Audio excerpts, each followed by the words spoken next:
Let's get to the money. Let's get to the Money. Let's get to the Money. Let's get to the motherfucking money.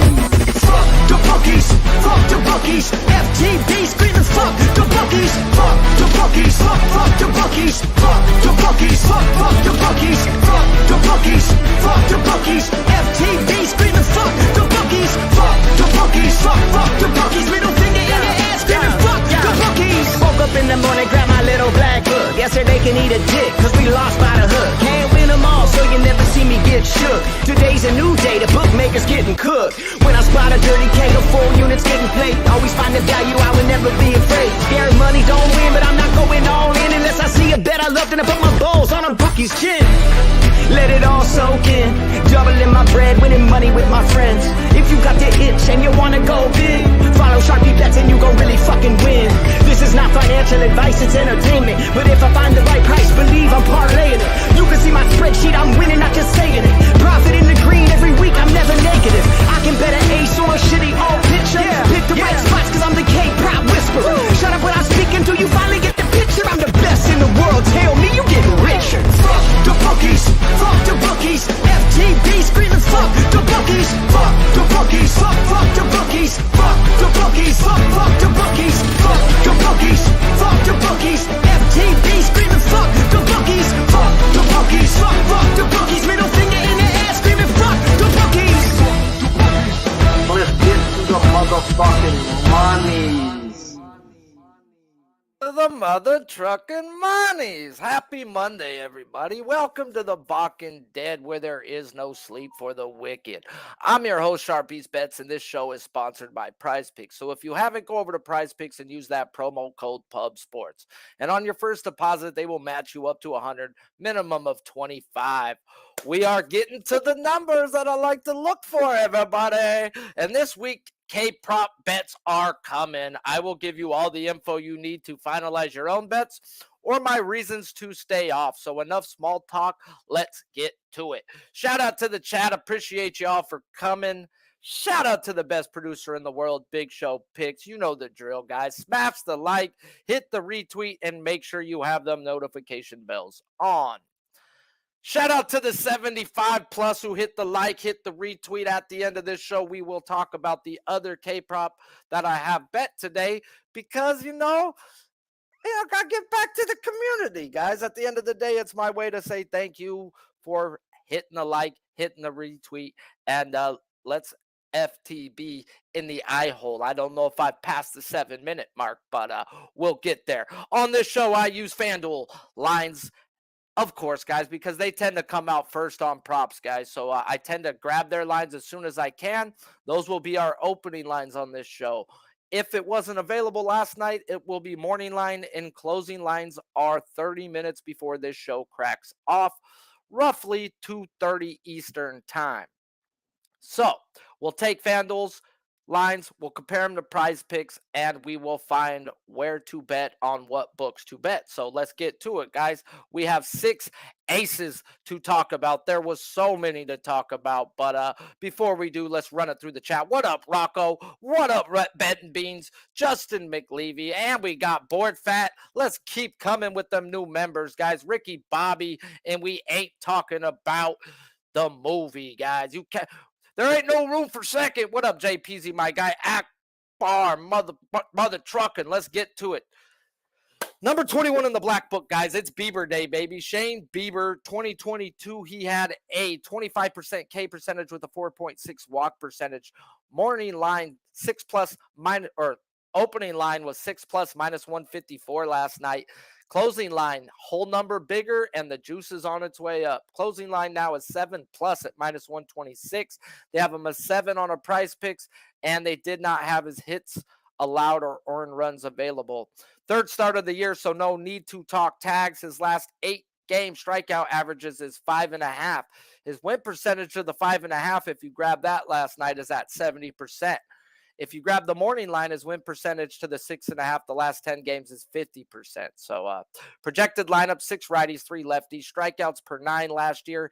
He dominated the left-handed side with a 10.1 K per 9 and an 8.1 on the right-handed side. Same home road splits, 8.7 K per 9. Batting average against last year, lefties hit a whopping 221, righties hit 238 at home, 223 batting average against, well, 235 on the road. It's Bieber Day, guys, and he has a matchup versus these Bronx Bombers who we didn't even see once last year, which is advantage Bieber. Projected lineups has 6 righties, which is always not a good thing when you're looking to bet overs with Bieber's K props. See, in the last 2 seasons, he's put down lefties at a 2+ higher K per 9. We talked about it last week, though, with the A's. He was probably going to hit that over because the A's can't hit somebody who throws a slider for the life of them. And look what Nasty did to him the other day, guys. Rasmussen with the Tampa Bay Rays. So if you find guys who predominantly have their strikeout pitch as a slider, the A's right now are a team to pick on. But we ain't talking about the A's. We're talking about Bieber, guys. So I like to bet Bieber's pitching outs when they want to load up righties because he is an elite pitcher, meaning he will go for ground ball double plays or the ground balls instead of the strikeouts. He will go for the strikeouts when the runners are in scoring position. He understands going deep in the games is what helps his team. And after a 12-inning game yesterday, I expect Bieber to come out and shove 7 innings or more today.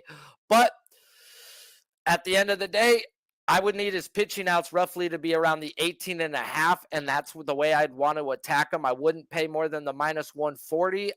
The offshores in the books where I'm at looking, I couldn't find it. So if anybody in the chat can get Bieber's outs or the juice next to it, I would definitely give you my lean or thought on that because that's the way I would want to attack it if they didn't put it up too high. Where versus Oakland last week, they put it at 19.5, and I'm not betting a guy to go 7 innings. Like, come on, man. Like, I can project him to go 7, but to bet a guy to go 7, man, he le chingado away, man. So, yeah, they have his earned runs at 2.5. It was definitely something I was worth looking at, but at juice to -145, I just had to let it go, guys. I can see him go 7 innings, and even if you go 7 innings, there's still that room for that 3-run inning, guys, where you just have that bloop blow up, you settle back down and get right back to it, guys. So I'm not willing to pay no -145 juice to the under 2.5 earned runs, but definitely a way I'd be looking. So anybody in the chat was able to come up with Bieber's pitching outs? Guess not. So we'll get on to the next one, and I'll look for it when we get to it. So let's get to it, fellas. Smash the like button if you haven't. Hit that retweet, and let's get this show popping. It's Monday. Mondays is for money. So pitcher number 2 in the black book, number 28, Sandy Alcantara. 2022, he had a 25% K percentage and a 4.6 walk percentage. Opening line, 7+ at -130. He is now 7+ at +104. Plus monies? Ooh, I like plus monies. PrizePicks hits allowed is at 5.5. No need to talk about tags. This is his 3rd start of the year, coming off a full game. And if you're wondering how he pitched last year off a full game, he only went 7+ innings in 4 of those games. So, yeah, this is Sandy Ironman Alcantara. So let's get to it. His last 8 strikeouts average per game is at 5.9. His win percentage to the under over 6.5 last 10 games is at 50%. When they opened this lineup at -130, that didn't match the 50%. That was like some Alcantara tax. And people bet it under. They're like, this guy's had 5 strikeouts and 2 strikeouts. How the hell is he going to hit 6.5? Well, let's talk about it. Projected lineups, 5 righties, 4 lefties. Strikeouts K per 9, 2022. 8.1 at home, 8.2 on the road. Lefties, he had a 7 K per 9. Well, righties, he had a 9.6. Batting average against in 2022. Lefties hit a .196. Righties hit 231. At home, he had a 191 batting average against, and on the road where he's at today, he has a 235 batting average against. Oh, boy. Yeah, y'all better get used to that Mickey Mouse voice. It's time to go to Sandy's Beach, guys, and get on us some Sandy Alcantara today in some type of way. Now, I know his K prop is set at 6.5 after 5.5 the first week and 6.5 last week, and he hasn't come close to hitting his K prop over. This is a guy like Bieber who is an elite pitcher. Pitchers not trying to strike everyone out, can go deeper into games and keep their pitch count down. Now, with projected lineups and math, he's going to have to go 9 innings for 7 strikeouts. But we don't just go off of that on this show, guys. We're starting to get to the numbers that I used to track my pitchers and plate appearances. And man, are the Phillies a team we need to pick on when the times call for it. What do I mean by that? The Phillies are hitting the dog shit out of baseballs right now. Like, they're hitting. They are one of the top 5 teams in every hitting category. I get it. Versus right-handed pitchers, that is. And guess what? Good pitching beats good hitting any day of the week, guys. So I still think Alcantara shoves versus a team who is raking.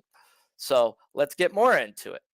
The Phillies are walking at a bottom 5% in the league right now versus righties and striking out the most of any team in the big leagues. One thing I learned betting Alcantara, if you want to attack the Z percentage or the whiff percentage, not the chase.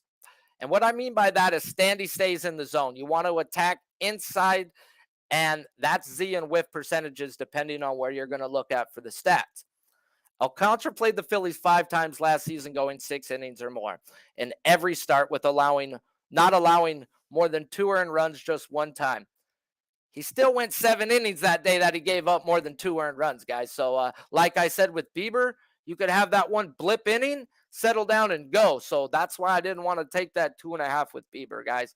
That's just too juiced out at that price. So back to Alcantara. Alcantara, guys, there's no websites up right now that will offer you Z percentage or whiff percentage. It's too early. So I talked to my guy, and I'm like, bro, do you have any sites right now giving up whiff percentage, Z percentage? What's up? And he goes, nah, man, it's not this beginning of the year. And I was like, yeah, that's what I thought. So then we get into it. We start looking, and the Phillies are bottom 5 in the league at hitting inside the zone.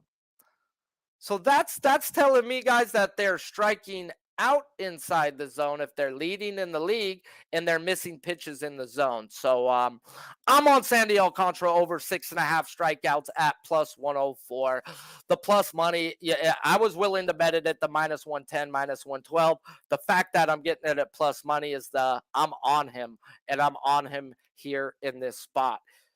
So it's Alcantara day, guys. Get in line, get on Sandy's Beach, and get some of that plus money for a guy who's about to go shove today. So let's talk about another game where we got some more aces. And if you haven't, smash the damn like button, because that's all I really ask for on this show.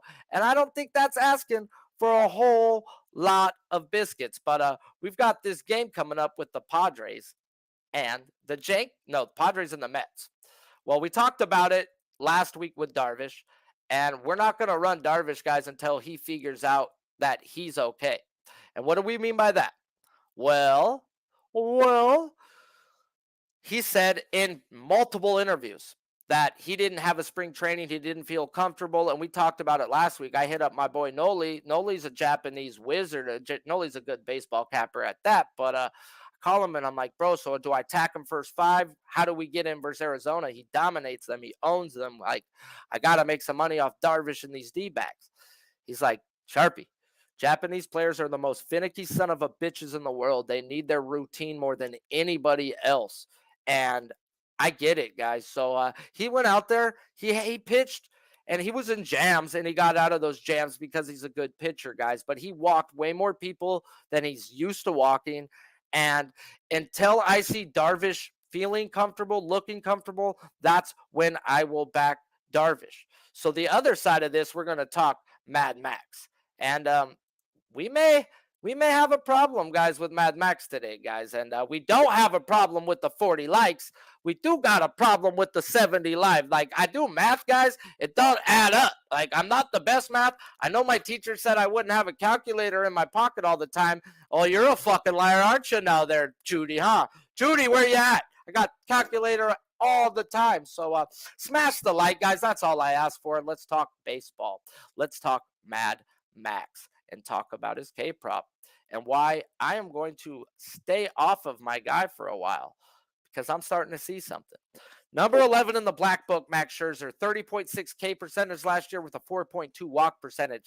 Opening line 7+ at a -144. Closing line 7+ -112. Hits allowed on PrizePicks is at a 4.5. This is his third start of the year, so no need to talk tags. Last 8 games strikeout average 5.9. Win percentage to the under/over 6.5. His last 10 games is 40%. Projected lineups is 5 lefties, 4 righties. Ks per 9 in 2022. Same everywhere, guys. 10.7 home, 10.9 on the road, and same K per 9 versus lefties, righties, 10.5 and 10.3. He is one of the guys when he's on his game. He is what we like to call lineup proofs, where we don't got to wait for the lineups to come out because we look at his numbers year in and year out on his card, and he is the same guy no matter which way he goes. Last year, he allowed a .96 batting average against versus lefties, 215 versus righties, and elite both ways, home 200, road 212 batting average against.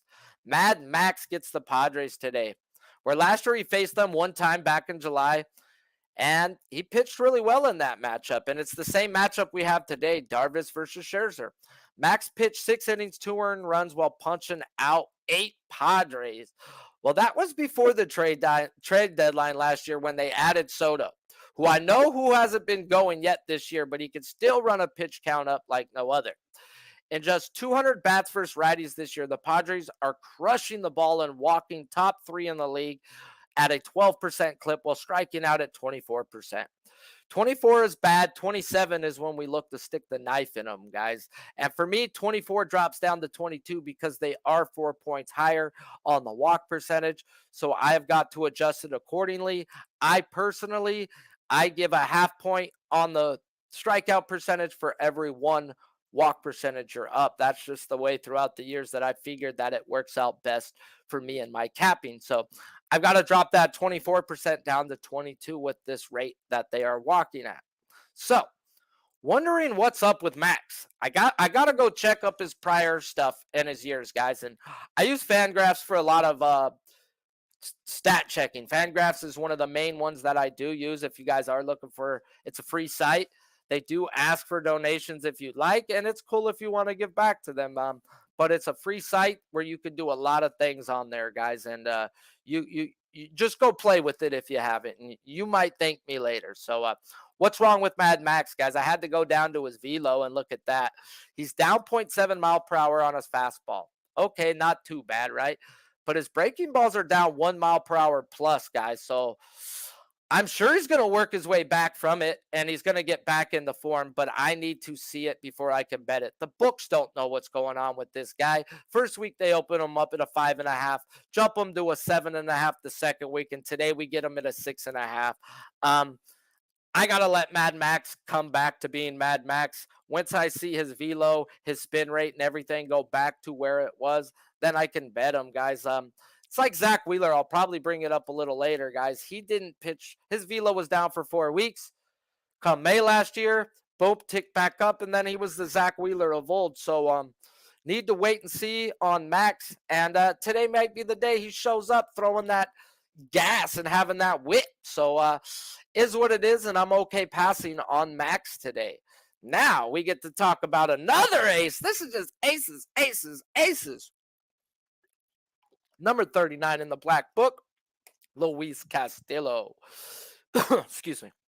27.2 K percentage last year with a 7.3 walk percentage. Morning line 7+ at -102. Closing line 7+ +100, even money. Pitching outs or earned runs was not available on PrizePicks. Third start of the year, so no need to talk tags. Last 8 game strikeout average is at a 6.3. Win percentage to the under over 6.5 strikeouts his last 10 games is at a 40%. 40%. They got it at 6.5. It's at plus money, -102. That's where the line should be at, guys. Perfect. No need to be chasing. No, that's okay. Now the thing is, let's get into it. What did he do? K per 9 in 2022. 10.7 at home, 8.3 on the road. Kind of hard to take his home road split serious because he did pitch in Cincinnati for the majority of his home starts last year. Lefties, he had a 9.6 K per nine, while righties a 10.4. Projected lineups is 5 lefties and 4 righties for your Cubbies. Batting average in 2022, lefties hit a 206, righties hit 217. Home, he had a .91 batting average against and rode a 231. That's absurd that he even had a .91 batting average against in that bandbox of a ballpark in Cincinnati, guys. That should just show you the kind of talent this man really does have. Luis Castillo is on a sick one, guys, and has been since being traded to Seattle at the end of last year's trade deadline. One of the elite pitchers in the game and swag to match it. As my guy Noli calls him, La Pareda. And we talked about where he was traded from, guys. The Reds, who happen to be in the same division as these Cubbies. So he does have prior history versus this team. Last year, he faced them 2 times. The first time was coming back from the IL. He went 5 innings, 2 earned runs with 6 strikeouts. Then he faced them a month later and slayed him some Bears. 6 innings, 0 earned runs with 11 dead Bears. If we look at the numbers, not a lot of plate appearances for the Cubs versus righties, but in a small sample size, they're walking league average while striking out bottom 5 in the league. Well, just hitting mediocre. And that's where I want to take advantage of Castillo. And that's where I thought I wanted to take advantage of his outs. And I thought I wanted his pitching outs, guys, but it wasn't available in the morning. I went back 30 minutes before. I thought I'd get a 17.5. That's where it was at last week. No, they put it at a straight 18. I could see him go 6 innings. I could see him go 7. I could see him go 5.2, get pulled because he allowed 2 on. So there's just too many if, ands, or buts that the 18 flat just isn't there for me, even though it is at a -115. I'm not trying to push. I'm trying to win. So the lean is over.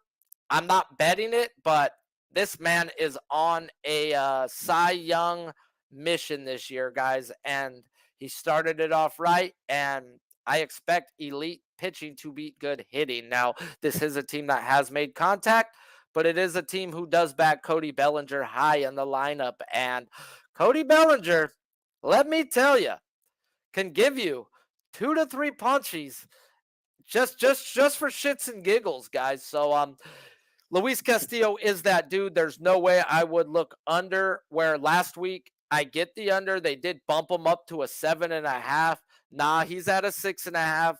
The line and the juice is exactly where it should be for this game. I don't see no clear-cut advantage. So the lean is a lean. So pour that pink in that Sprite, baby, and just lean with me. Rock with me. And let's talk about Zac Gallen. Number 46 in the book. Last year, 26.9 K percentage with a 6.6 walk percentage. Morning line 7+ at a +102. He closed out at a 7+ +110. PrizePicks has him at a 6.5. Not available was his pitching outs or earned runs. Third start of the year. No need to talk tags. Last 8 game strikeout average is 7. Win percentage to the under over 6.5 last 10 games is 50%. Projected lineups, 5 lefties, 4 righties for your Milwaukee Brewers. Strikeout K per 9 in 22. He had a 9 K per 9 at home with a 9.8 on the road. Struck out lefties and righties pretty much the same, 9.45 K per 9. Batting average 2022 against. Lefties hit a mediocre .46 against. That may be one of the better numbers I've seen for a guy who pitched that many games, guys. Righties hit 222. Home, road, elite. Under 200 each way batting average against. So what's wrong with Zac Gallen? I see a lot of things telling me, oh, he's played the Padres and the Dodgers, 2 elite teams. I don't fucking care. This is an elite pitcher. Good pitching beats good hitting. So what's wrong with Zac Gallen? He's getting used to this pitch timer and seems to be having more of an issue than most pitchers. A guy who's known to be deliberate and take his time on the mound could no longer take his time. Not just that, guys, his velo was down all spring and in his first and second start, where his fastball did get better his last outing, but his breaking balls were still down 1 to 2 miles per hour. And I don't expect it to just flip over in a week, guys. So this is something that they've talked about in the spring training. They didn't expect to get better, and his velo on his fastball went up, but his breaking pitch is still down by more than a mile per hour. So until Zac Gallen is pitching like Zac Gallen again, I've got to just kick back and let him go. But eventually he's going to be one of the premier pitchers in the game when he is in form. Now he gets a matchup versus the Brook, who, when I just adjust the walk percentage to the K percentage, is a top five team in making contact this year versus right-handed pitchers. At the moment, and they're hitting the shit out of right-handed pitchers to boot. So now good pitching beats good hitting, but there's too much volatility and questions about Zac Gallen for me to get in on him today. Would I like to go see him shove and have a great game? Yes. I would love to see it. I would love to. That means I could start looking at Zac Gallen next week and the week after. Shout out to the chat, guys. Without you, there is no Balking Dead. The Balking Dead season 2, guys. Let's keep it rolling. We've got 1K prop bet. Let's get to the mother trucking monies and talk about the last guy before we get into the prop that we're not going to talk about and break down, but I'm going to give you. Julio Urias, my Los Angeles Doyer, ERA leader the last 2 years, who can't even get voted into the top 10 pitchers in baseball. He may be the most disrespected pitcher in all of baseball. That just may be right there. And this guy's got Cy Young written all over him every freaking year, guys. Let's talk about number 53 in the black book. It's time for Dodger Baseball. Rest in peace, Vin Scully, baby. Rest in peace. Number 53 in the book, Julio Urias, has a 24.1 K percentage in 22 with a 6% walk percentage. Opening line was a 6 plus minus 130, where he closed out at a minus 156. PrizePicks is at a 6. Hits allowed 4.5. And third start of the year, so no need to talk tags. Last 8 games, strikeout average is at a 5.4. Win percentage to the under over 6.5. The last 10 is at 50%. Projected lineup, 7 righties, 2 lefties. Strikeouts, K per 9 in 2022. 8.3 at home. He is on the road here with an 8.8 K per 9. Lefties had an 8.9 K per 9, while righties an 8.5. Batting average against elite, E-L-I-T-E, alert, elite, elite, elite, as the Hardys would say. Elite, elite, elite. $178 lefties hit against him last year, 204 righties, $183 batting average against at home, 211 on the road, and he happens to be going into one of the better pitching ballparks in all of baseball. Now we get to talk about the man with front row parking spot at AT&T Park in San Francisco, Julio Urias.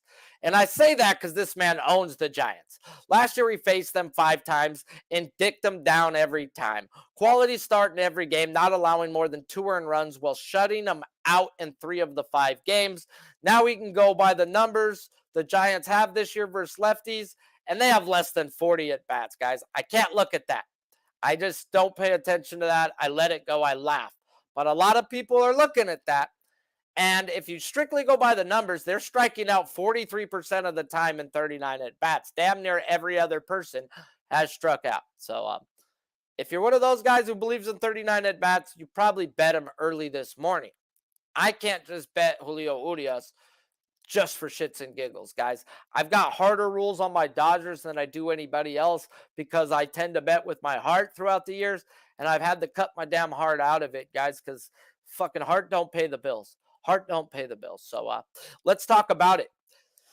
I need at least 200 at-bats from the left-handed sides before I could take the number serious. 39 to me, it may be a showing, guys, but I need to see it, guys. It's hard for me to get on an over when a guy sees a team 5 times a year, and to boot, he's a Dodger and takes after the great Clayton Kershaw and understands going deeper into games helps his team more than punching out 10 in a game. It should be minus 115. But because he's hit 2 K props in a row at 5.5, they're going to juice it up. And I just don't get it. It should be minus 115, guys. He's hitting this at a 50% clip over his last 10 games. Why is it minus 130 to a minus 156 now? To me, they taxed it because it's Julio Urias versus the Dodgers. They know what he's done in the past. Has his strikeouts been there in the past? Mixed bag of tricks when you look at the strikeouts. So I'm looking at attacking it in a different way. I haven't seen what his earned runs are yet, but I'm looking at like the Giants team total under 3.5, knowing Julio's going to go out there and do what he's always done versus the Giants, and that's go 6 innings plus and shove. Now, the problem with betting this K prop is you want to hit it by the 6th inning because Dave Roberts has only let one starter go past the 6th inning mark, and that's because his pitch count was super duper duper low. Now, Dave Roberts has capped these guys throughout the past 6 innings, 90 pitches, roughly whatever comes first. And I could definitely see that type of game coming. If Julio's humming, then yeah, 7 innings, 8 innings, but that means he's not getting strikeouts. That means he's pitching the contact and he's doing what Julio does, guys. And after taxing the bullpens the last few days in Dodger Stadium, I cannot even look towards Julio today. Now, if you're on him, I could lean the over. I don't lean under. I'll tell you that. I lean the over, but I also know what he knows is expected of him today, and that's to go deep after the bullpen being taxed over the last few days in Arizona. So Julio is a professional. He's a pro's pro, and I expect him to go out there and keep his pitch count intact today, guys. So shout out to the chat, guys. We ran through the 6K props today. We bet one of them. If you're late to the party, we're on Sandy Alcantara. We're going to Sandy's Beach today at 6.5 plus 104. And then we're going to get into the other one because we put it out on Twitter. I said, you hit 75 likes and retweets, and I appreciate you guys, and I'll hit you with the other play because I tried to get you guys to vote on it. Nobody voted the guy. I mean, Jesus, if I put a guy out there to be voted on, you might want to think like, oh, why did Sharpie put this guy out there? Why did Sharpie put, like, it's not just for shits and gigs. Did I put this guy out there last week? Hell to the no. Hell no. So let's get it to you. Let's talk about it, guys. I learned this shit in Chino State Prison when I was 18. You're only as good as your word. And once your word's gone, you have nothing to stand on, guys. So I said 75 likes, retweets. We got there, and we're getting on some wild thing today, guys. If you watched the show last year, you know what I'm talking about. Roansy Contreras, my guy from the Pirates. It's your time. The time has been called. If you know, guys, he can be a fucking headache or he could be an easy casher. I got him last night, 5+ at plus 110 versus an Astros team that should run 6 to 7 righties. I do think they sit Pena today. But if not, guys, look for that ladder if they put Pena in there. He hasn't been hitting the slider. They dropped him from the 1 to the 6 hole for a reason. And Contreras is predominantly fastball slider. I'm pumped on this one, guys. The Astros just straight aren't hitting at the moment. Walking league average and striking out at a 27% clip. Now, I told you earlier, 24 is bad. 27 is when we need to look to stick the knife in them. Contreras has always had an issue with control and can run into walks. But the kid is young, and the kid is going to go through his growing pains. But did he go through his growing pains last year? First start of the year versus a Red Sox team who loaded up a bunch of lefties. I knew not to play his K-prop versus them with that. And he went out there and shoved, guys. Strikeouts weren't there, but that's fine. One walk. That's telling. And velo up, spin rate was there. Everything was there to last year. Did he figure out how to control? And I mean, he played a handful of games 2 years ago, got his feet wet. Oh boy. We could be running into Roansy Contreras at times at a 6.5 to a 7.5, guys. So, like I said, I knew not to get involved last week with them when I knew the Red Sox were loading up lefties. Now we have a situation that if it gets above minus 130, I wouldn't bet it. Even minus 120 on Roansy Contreras, to me, is pushing it. I would look at the 6+ at the plus 200 because this man can have 7+. or he can just go fucking shit the bed and walk 6 batters and be taken out the game, guys. I've been on him when it's happened. And yeah, I'm trusting him right now because after the first game, I saw what I thought I seen, which is really good control. So let's go take advantage of an Astro team right now with the ace effect on the other side, Valdez. So if we get Contreras through the first 3 innings, pretty smooth, I expect him to start matching Valdez, and Valdez is going to get the humming, guys. So 1, 2, 3 from Valdez. Let's just get Contreras through the first inning, under 20 pitches, 5 strikeouts, guys, is lovely. So get on board. We got 2+ money spots today, plus monies. Yeah, well, it's Monday. As the baseball gods gave us aces, that means we're going to have a great week. Do you know why? Because that means we get aces twice a week. Oh, we get them twice this week, guys. So smash the like if you haven't. Tomorrow we got the Spin Doctor coming on to talk 6 pitchers with me. So let's get to the money, guys. This show is sponsored by PrizePicks. Go on over there. Use promo code PUBSports and get a match deposit of $100 on your first deposit, minimum of $25. I'm Sharpie's Bets. This show is produced by Big Show's Picks and on Pub Sports Radio. We be mother trucking pubbing to the bank.